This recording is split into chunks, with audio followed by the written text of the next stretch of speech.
Aqui, eu achei interessante esse e-mail aqui, a pessoa não quer ser identificada. Eu só vou ler a história. Padre Fábio, eu sou casado e agora em abril vão completar 2 anos que nós assistimos o seu programa e tem sido uma bênção nas nossas vidas.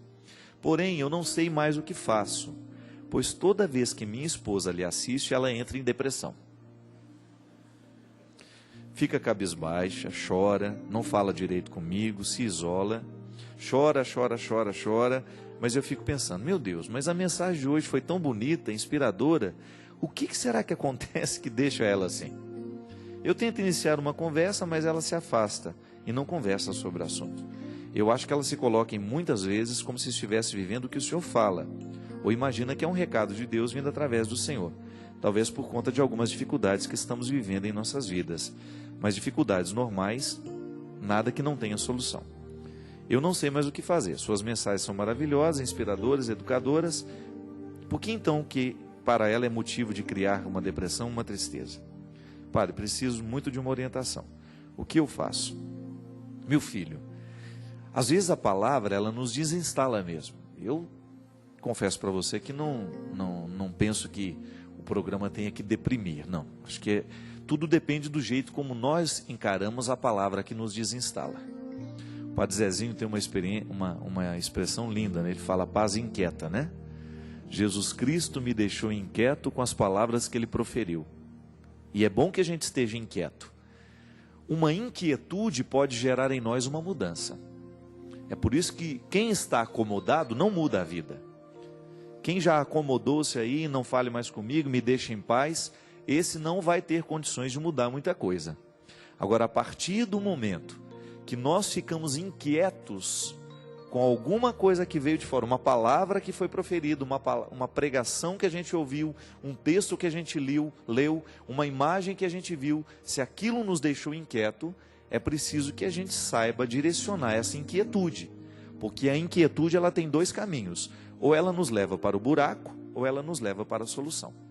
Tudo vai depender de como eu interpreto aquilo que me desinstala. Pode ser que a sua esposa esteja tendo dificuldade de administrar a inquietude que o programa provoca nela.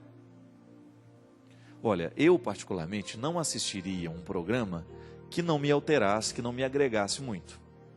Então, aqui, e o testemunho das pessoas que nos assistem, e eu dou testemunho por mim também, porque eu também cresço aqui agora, nesse momento que eu falo, é sempre assim, padre, toda quinta-feira eu acompanho o seu programa porque ele me faz bem. Mas não é porque a gente fica passando a mão na cabeça das pessoas, não é verdade? Quando uma pessoa me diz que o programa faz bem, eu sei que ela se incomoda com as coisas que eu falo também, com aquilo que é a pauta da nossa vida, e eu fico incomodado. Eu fico inquieto com aquilo que muitas vezes eu escuto aqui de mim mesmo, com aquilo que eu sinto que Deus fala para mim através de mim também.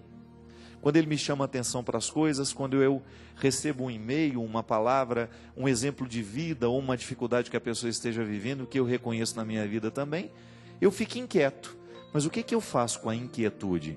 Eu canalizo essa inquietude para o meu crescimento. Então eu vejo, a palavra me incomodou, mas eu não vou deixar que ela me incomode por incomodar.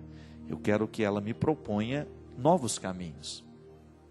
E só assim é possível superação, minha gente.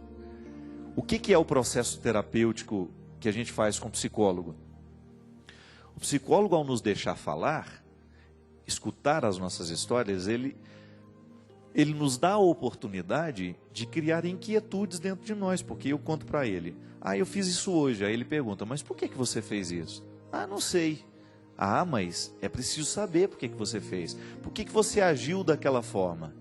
Então veja bem, a provocação do psicólogo entra dentro de mim como um motivo para descobrir uma solução, ou até mesmo para lançar luzes sobre uma atitude que nem sempre eu penso sobre ela. E aí a minha inquietude pode me ajudar a superar uma dificuldade.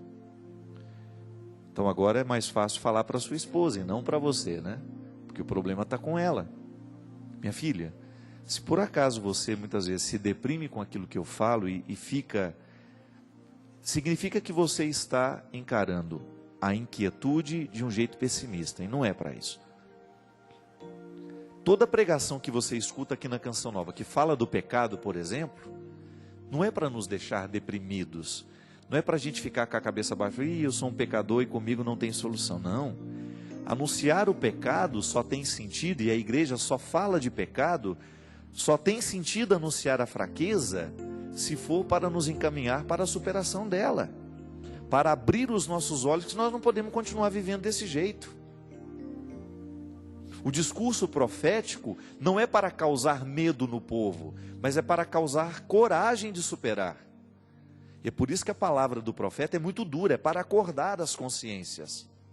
Não é para ficar passando a mão na cabecinha e consolando, não.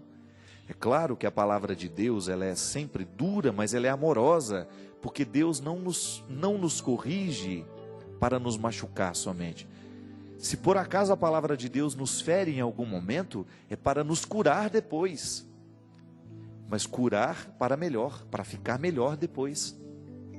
Então, se por acaso em algum momento o programa de direção espiritual te desinstala e te faz pensar algumas coisas, encaminhe o que ele lhe fez pensar para a sua superação, para o seu bem, e não para a sua culpa. Culpa não serve para nada, né? E a gente muitas vezes fica deprimido quando a gente se culpa.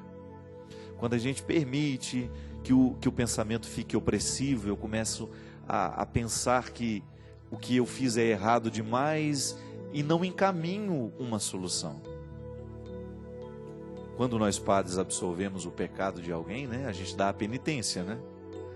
Mas o que é o grande significado da penitência? É um instrumental para a gente corrigir o erro que a gente cometeu. Imagina, você chega e fala para mim assim: padre, eu matei uma pessoa. Ah, meu filho, então vai lá, reza um Pai Nosso, uma Ave Maria, e eu te absolvo dos seus pecados. Não. Seria uma irresponsabilidade minha como padre?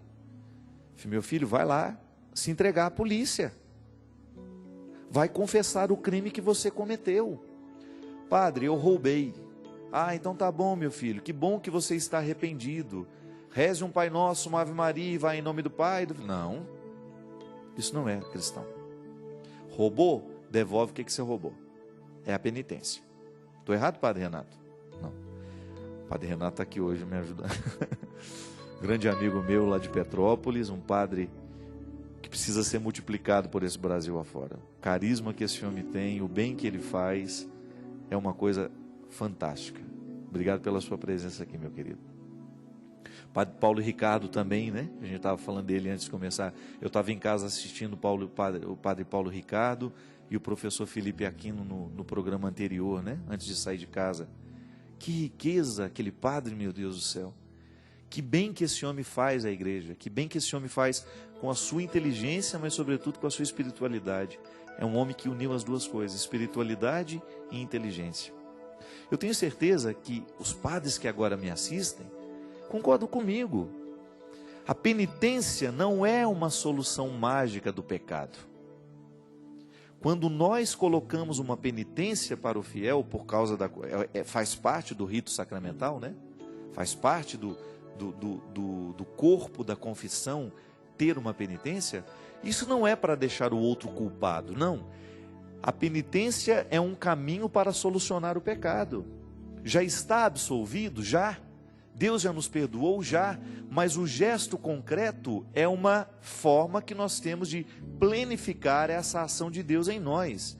Então, eu recebo a absolvição dos pecados, mas eu recebo com o comprometimento de que haverá uma ação humana para tentar corrigir aquilo que é humano. O que é espiritual em mim, a graça do pecado, da absolvição já retirou. E às vezes, minha gente, nós encaramos as coisas assim, de um jeito muito equivocado. A palavra do profeta, quando é dirigida ao povo para corrigir o povo, ela não quer destruir o povo, mas ela quer propor um novo caminho. Por isso que ela é dura. Você sabe disso. Se você ama o seu filho, muitas vezes você vai ter que dizer uma palavra dura a ele. Mas nunca se esqueça que a dureza da sua palavra só será compreendida à medida em que o coração dele souber ser amado por você.